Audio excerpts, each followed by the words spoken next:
An international station for an international city. This is Radio 3. Money Talk. Good morning, it's 8:03 in Hong Kong.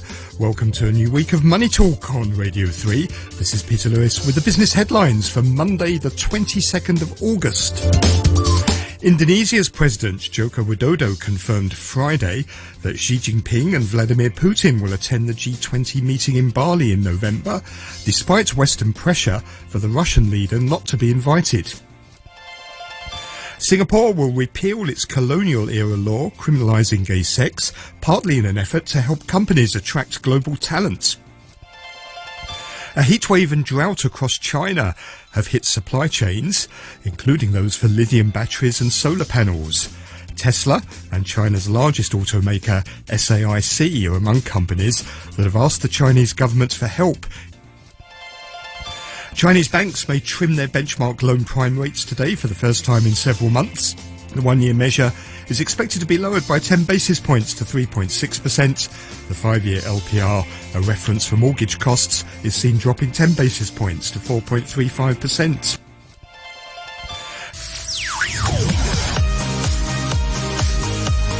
Money Talk on RTHK Radio 3. Time's coming up to 8:25. On the phone from Shanghai is independent economist Andy Sher. Morning, Andy.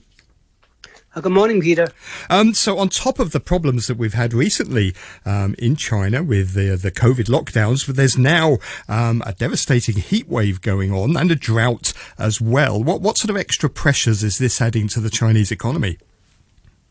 Obviously, that one is people are hearing about electricity shortage.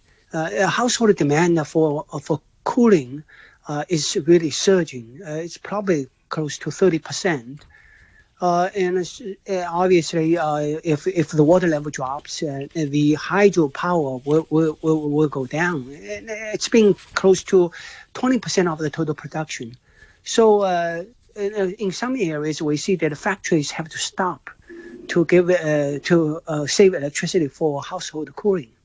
So that is a hit on the industry. So there's certain provinces like Sichuan province that's basically prioritising households over industry. So whole factories have had to shut down in effect. Yeah, well, along the whole Yangtze Valley, actually, from Hunan all the way to Sichuan, this region is very, very hard. And what sort of sectors in particular are being affected?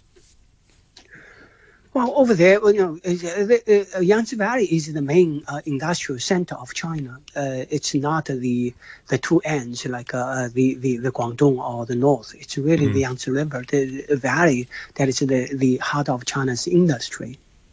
So this is adding, obviously, to the existing problems. We've seen the economic data out of China last week. The service sector activity was particularly bad. Retail sales were a lot worse than expected.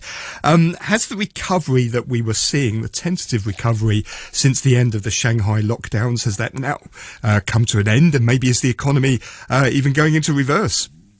Well, I think the recovery was pretty weak to start with. I think that was contrary to what the market was talking about. Obviously, you see the service sector, you walk out, you see coffee shops, restaurants, you know that it's not really recovering that much.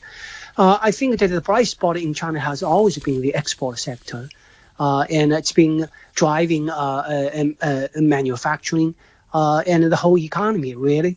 Exports are rising on a very high base at a good pace.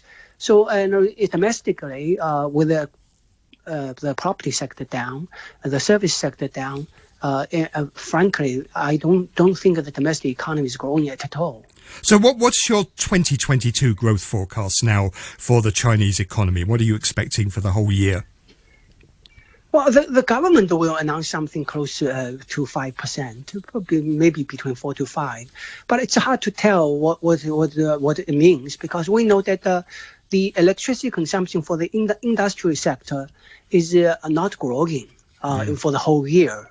And with exports growing a lot, you know that the manufacturing for domestic consumption must be falling.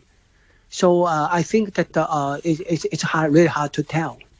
And we had a surprise interest rate cut last week in the medium-term lending facility, and the banks could cut the loan prime rate today by about 10 basis points. We saw that same thing for the MLF. Does that make much of a difference?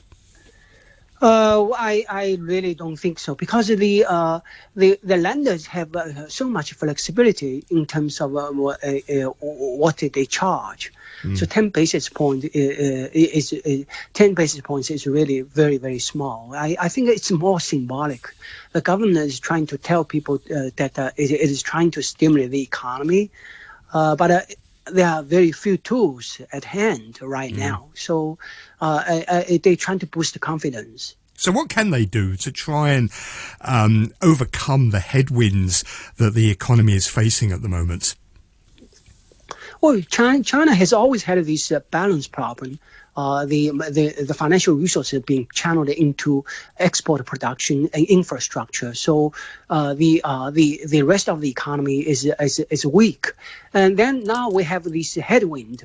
The whole economy is being slowed down by the zero COVID and a lot of issues with companies. Companies are worried about how they can operate. So we have the historical balance problem. Now we have these man-made barriers to economic growth. So it's really not about what the government should do. It's really about what the government should not do.